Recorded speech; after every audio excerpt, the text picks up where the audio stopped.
અને હવે એવું જાણવા મળ્યું છે કે સી.આર. પાટીલે આ લીડ મેળવવાની જવાબદારી ધારાસભ્યોને સોંપી દીધી છે અને ધારાસભ્યોને ચીમકી પણ આપી છે કે જો લીડ ઓછી આવી તો બીજી વાર ટિકિટનો વિચાર નહીં કરતા. નમસ્કાર દર્શક મિત્રો, લોકસભા 2024ની ચૂંટણીમાં 26 બેઠકો ઉપર 5 લાખની લીડ લાવવાની વાત સી.આર. પાટીલે ઘણી વખત કરી છે. ગુજરાતમાં 2 લોકસભાથી 26 બેઠક ભારતીય જનતા પાર્ટી જીતતું આવ્યું છે, પરંતુ આ વખતે 5 લાખની લીડની જે વાત કરી છે એને કારણે ભાજપના નેતાઓ, કાર્યકરો બધા ટેન્શનમાં છે. અને હવે એવું જાણવા મળ્યું છે કે સી.આર. પાટીલે આ લીડ મેળવવાની જવાબદારી ધારાસભ્યોને સોંપી દીધી છે અને ધારાસભ્યોને ચીમકી પણ આપી છે કે જો લીડ ઓછી આવી તો બીજી વાર ટિકિટનો વિચાર નહીં કરતા.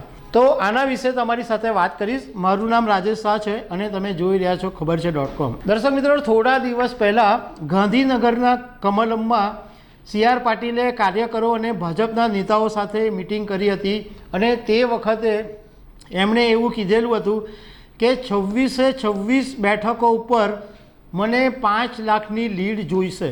5 લાખની લીડનો મતલબ 5 લાખ જ થાય છે. 4,75,000ની લીડ હશે તો પણ નહીં ચાલશે. અને જે બૂથ નબળું હોય એ લોકો અત્યારે જ મને કહી દે તો એનું કોઈ સોલ્યુશન આવી શકે, પરંતુ તે વખતે બેઠકમાં તો બધા ચૂપ રહ્યા હતા.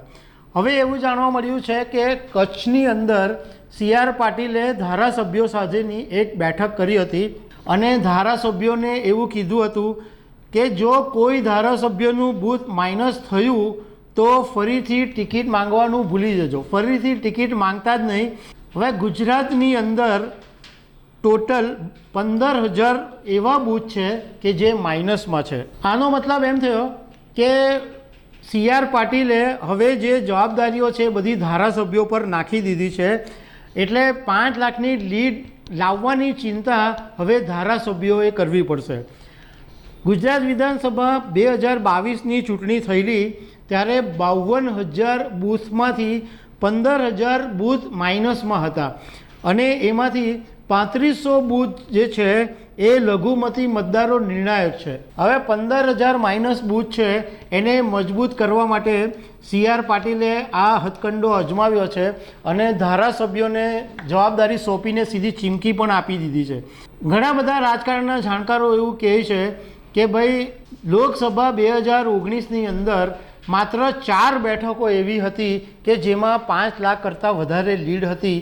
તો 26 બેઠકો ઉપર 5 લાખની લીડ લાવવી મુશ્કેલ છે, પરંતુ ભારતીય જનતા પાર્ટી હંમેશા માઇક્રો મેનેજમેન્ટ કરે છે અને દરેક નાની એક મત કેવી રીતના આવશે અને એક મત કેવી રીતના મળશે એની ગણતરી કરતું હોય છે. તો ભાજપ માટે કદાચ અશક્ય ન પણ હોઈ શકે, પરંતુ હવે લોકસભા 2024ની ચૂંટણીના પરિણામો આવશે ત્યારે આપણને ખબર પડશે કે બધી બેઠકો પર 5 લાખની લીડ મળી છે કે કેમ. તો આવી અનેક વાતો સાથે અમે તમને મળતા રહીશું. Thank you very much.